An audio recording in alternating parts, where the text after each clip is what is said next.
Good afternoon, everyone. This is Bob Pompiani. We're live at Heinz Field today, getting set for the final Mike Tomlin press conference of the 2020 season, as the Steelers lost in a dramatic way, and certainly not the kind of way they wanted at home, 48-37 in a very lopsided game, really, from the get-go. And they have to deal with that moving forward. They have to deal with the repercussions of that moving forward. And certainly Mike Tomlin and his staff have a lot of work to do, a lot of decisions in this offseason after that one-and-done situation concerning 18 undrafted or unrestricted free agents. They also have guys with big contracts they have to deal with. Of course, the future of Ben Roethlisberger has been a big talking point.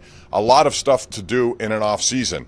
And this offseason will begin with coaching interviews, exit interviews with players and coaches alike, and then decisions that are going to have to be made about the roster.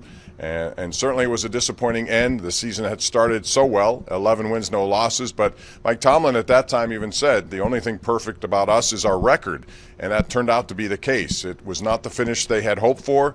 It's the third straight year that it went south in the end, and that's something that obviously needs to change as the Steelers move forward. So a lot of questions coming up concerning the personnel, concerning some of the decisions, concerning some of the money involved with the salary cap, which most people believe will be going down, which makes the difficult decision of trying to figure out how to navigate through that all the way. So a lot of questions that will be answered here today. Let's head on over to the South Side. Head coach Mike Tomlin standing by with his press conference. And we'll get to that in just 1 second here on the Zoom process, as Mike Tomlin will talk about what happened in that Cleveland game and also what happens down the road here in what should be a very busy offseason. Before we get into the football, there are a few people I wanted to acknowledge. The 2020 season was a challenge in some unusual ways, and we really had some outstanding efforts and leadership in the areas of combating COVID, starting first and foremost, with our central COVID worker and John Norwig and his staff and the medical staff. They did an awesome job in terms of relaying league protocols, man, and working to develop an environment that kept us all as safe as we possibly could be in the circumstance. And they're to be commended for that. I'll also be remiss if I didn't express gratitude to our IT department under the leadership of Scott Phelps.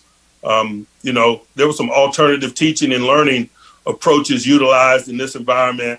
And we really had to test ourselves in some of those areas. And I just thought the support that we had in that area was outstanding. We were able to give and receive information, and we were able to adjust and to keep development going. And they're to be credited for that. Outstanding efforts. Now, in regards to the ball, still experiencing the disappointment associated with our last performance. It's just tough to swallow. It's tough to accept. Coming to grips with that, assessing what transpired, going through or starting the process of going through the normal things that you do. Unfortunately, at this time of year, I start first and foremost by saying, obviously didn't anticipate being here in this position. Disappointed by it. Understand that, we better make some changes in terms of the things that we do. We better look at every aspect of it, schematics, personnel, approach to business. I'm committed to that. I'm also committed to not sitting in this position, feeling the way that we feel right now as we move forward. And so those are just the general thoughts and feelings. Not a lot of work has transpired in terms of bringing some of those thoughts and feelings to fruition. Our building was closed in early portions of this week to protect the group from COVID. We had a virtual team meeting yesterday. We've just begun the exit interview process, and it'll continue throughout the remainder of the week and into next week. I think before you proceed, first you have to assess and evaluate and summarize the things that have transpired. So we'll diligently push through those things and let those discussions and discoveries kind of be our guide in terms of how we formulate our plan to move forward. I always acknowledge that change is a part of our business, particularly this time of year.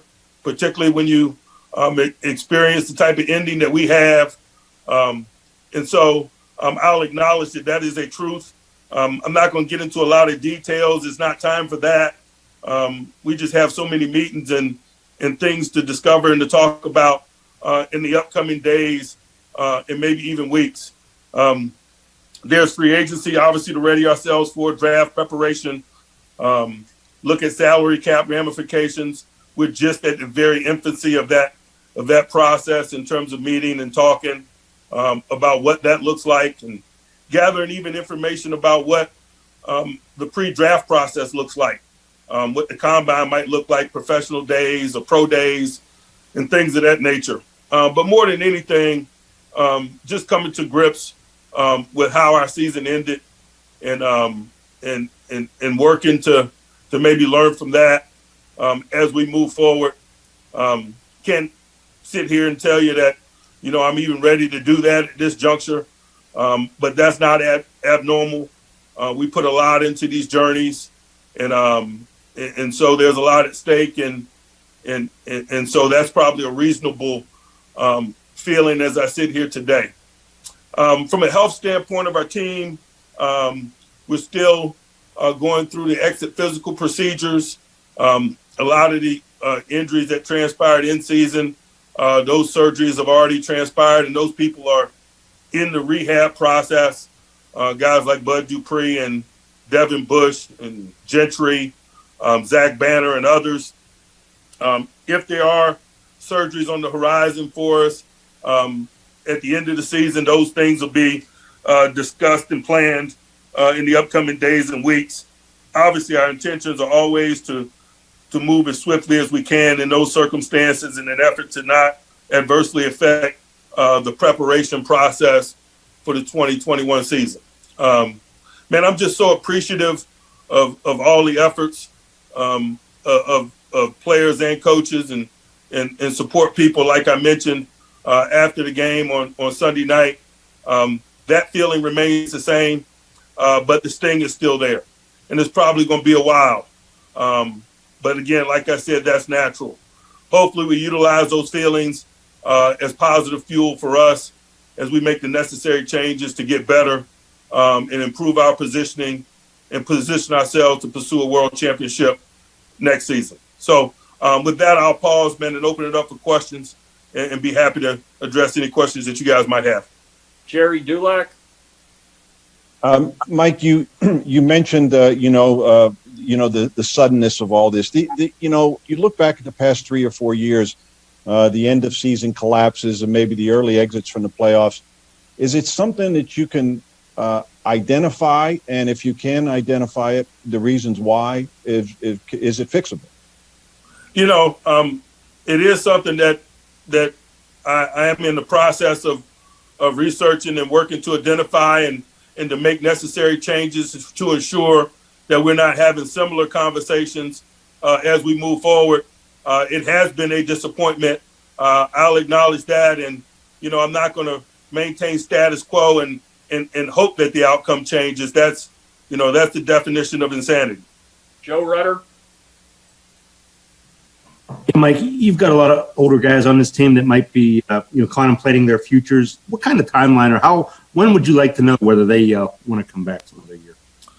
I don't know what the timeline is for those type of decisions. To be honest, like I mentioned, I'm still very much assessing what transpired and just beginning the process of evaluating what transpired and information gathering in an effort to plot a course in terms of moving forward. So those roads usually converge in the upcoming weeks or so, and I imagine that they will.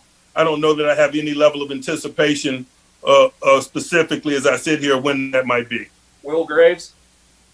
Mike, you talked about the efforts the guys had to kind of live in that bubble that you were forced to all year. Was there a cumulative toll, you think, taken on the guys? And did it just sort of start to wear on them psychologically as much as physically towards the end? Did that contribute to any of these performances late in the season? I'm sure that there's a cumulative toll, but I'm sure that cumulative toll is shared by the entire National Football League. So I don't know that, that has a significant bearing in terms of the trajectory of our season. we better look to other things in terms of the analysis of that. Those issues and problems that you mentioned were universal and thus fair. Dale Lawley. Mike, you mentioned change. Does that include changes on your coaching staff? Have any of those guys indicated previously that this might be their last year with the team, and are you anticipating making any changes with your staff? You know, we haven't had any of those discussions. Change is a part of our business, and so I'll acknowledge the possibility for that. We're just beginning the process of having those type of meaty discussions that usually produce changes or non-changes, and so it is that time of year. I anticipate those discussions happening rather soon as we plot a course to move forward. Jeff Hathorn. Along those lines, Mike, how would you assess the performance of your offense and defensive coordinators? You know, I think I'm not ready to individually assess anything at this juncture. There's a level of disappointment in all our performances collectively, starting with my own as I sit here. And that's what I'll be doing in the subsequent days and the upcoming days as I begin to meet and talk. Mark Cavoli.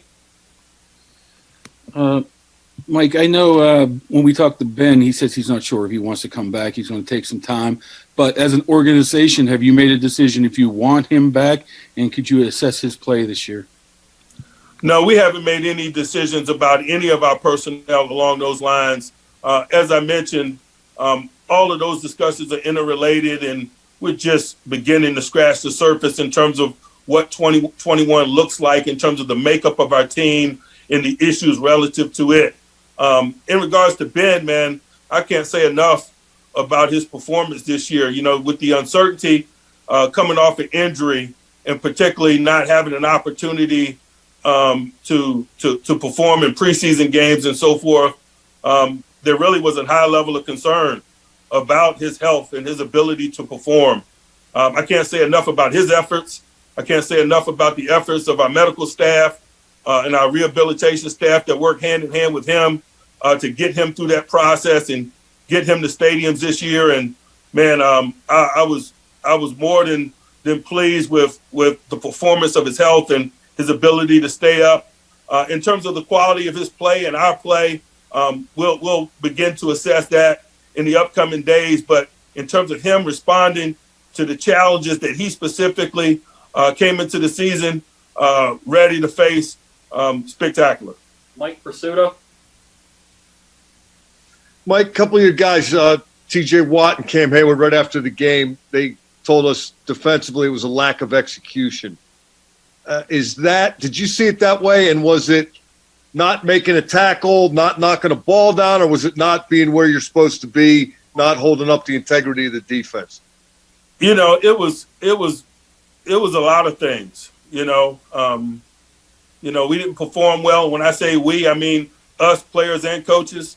I think specifically when the game started in the manner that it did, and we spotted them the type of points that we spotted them, I think it was going to make splash plays and the type of things that we like to do with our defensive unit more difficult.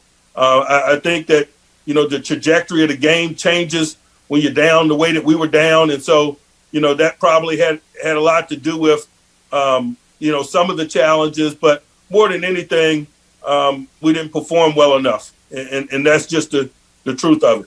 Brooke Pryor.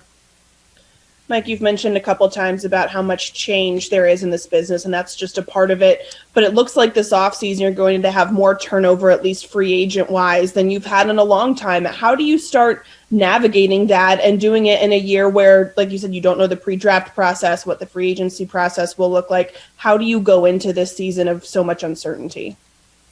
There's uncertainty in every season. And so you comb through it page by page, and you start first and foremost with assessing your in-house things, the state of our team, the depth of our team, the issues relative to personnel with our team. And then we look at, our looming potential free agents. I think that's the place that we shop first and foremost. And then we look at, the global map from that perspective.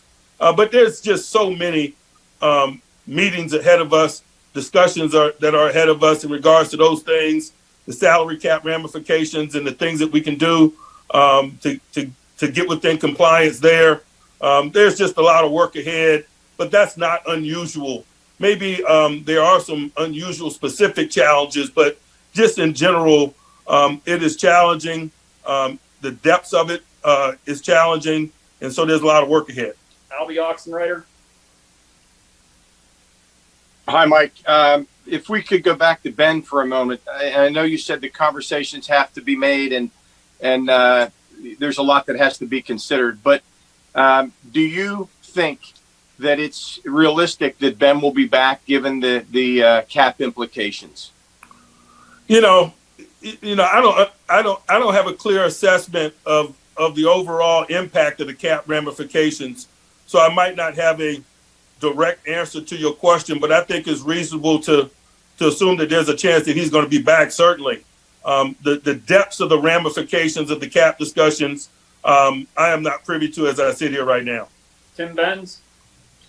Mike, with all that change potential that you just talked about in response to Brooks' question, is it possible to get back to that standard, your standard being the standard that you talk about all the time, the standard, the Steelers making deep playoff runs with so much potential change, or is this a more than 1 year process in your mind? Hey, it is our desire to be competitive, to compete for and pursue and win a world championship each and every year. And so as we begin this process to prepare for 2021, that will be our mindset, no doubt. Jim Colony. There we go. Sorry. Mike, what's it like in that regard with veteran players when you have a veteran player or two or three that has contributed a lot to your team over the course of quite a while, when you have to have that tough conversation with them and tell them that you guys can't have them back? I've experienced that some over the years, man, and it's never easy. But it is the nature of our game in this business. And so it's something that you come to understand.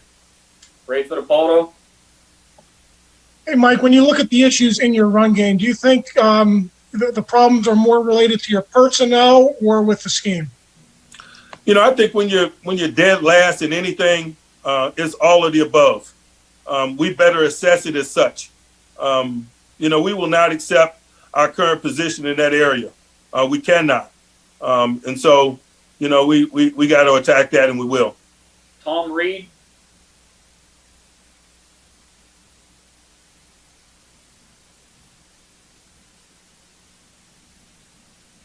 Okay, moving on. Alan Saunders.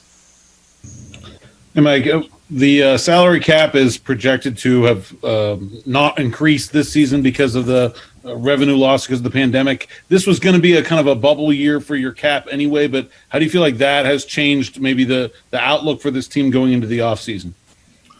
It's definitely has and will present some unique challenges for us, but I'd imagine it's going to present similar challenges for all of us across the global landscape. And so, we'll be given a fair opportunity to pivot and to deal with those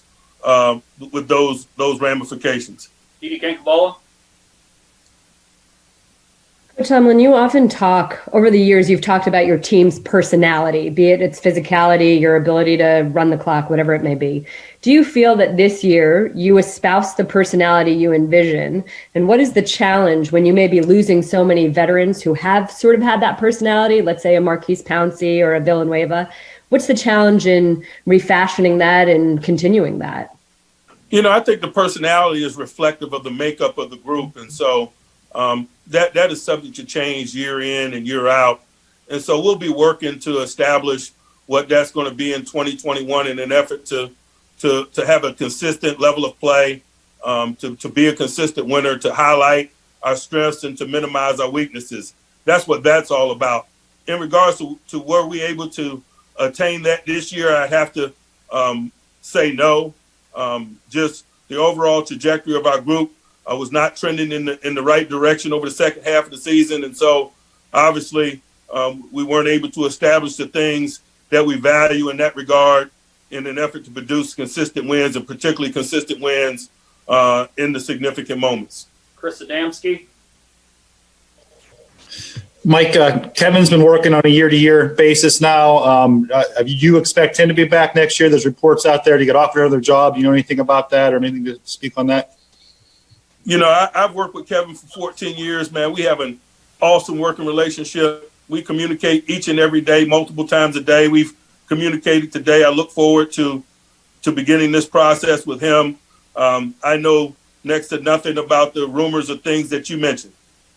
Will Graves? Mike, when you look at the 4 teams that are playing this weekend, 3 of the teams that you're ostensibly trying to catch, 3 of them have quarterbacks on their rookie deals that can go out in free agency and supplement their talent. If you guys are paying a guy have a $41 million cap hit, you might not have that flexibility. So how do you catch them when you don't have necessarily the same resources that they might have? You know, that's been life for us for over a decade. You know, the variables that you mentioned, and you know, those guys that are on rookie deals, that their teams are benefiting from that.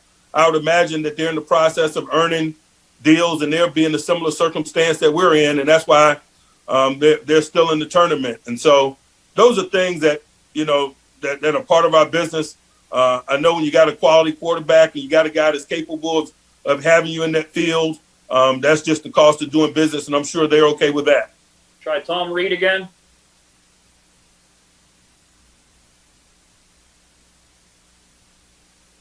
Okay, Mike Pursuta. Oh, Tom, go ahead. Yeah. Tom, go ahead. Mike will go next.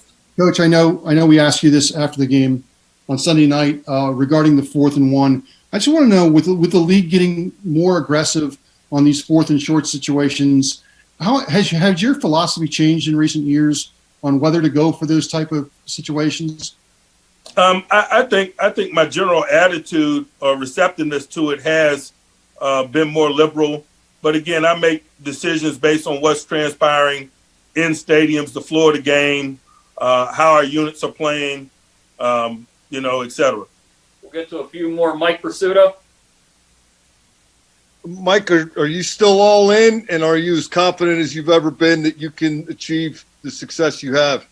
Hey, don't ask me about my level of confidence as I sit here today, man. I just been kicked out of the single elimination tournament. So, I probably can't give you a legitimate answer in terms of that. In terms of being all in, you bet. Brooke Pryor. Yeah, Mike, you talked about during the season the team needing more physicality at certain points. How do you get back to having the level of physicality that the Steelers brand is built around? Is that schematics, personnel, changing how you practice? How do you assess that?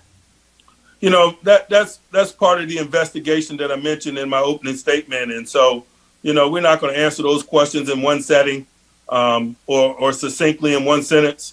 We'll investigate, we'll plot a course, and then we'll plan and walk that course at the appropriate time. Noah Strackbeam.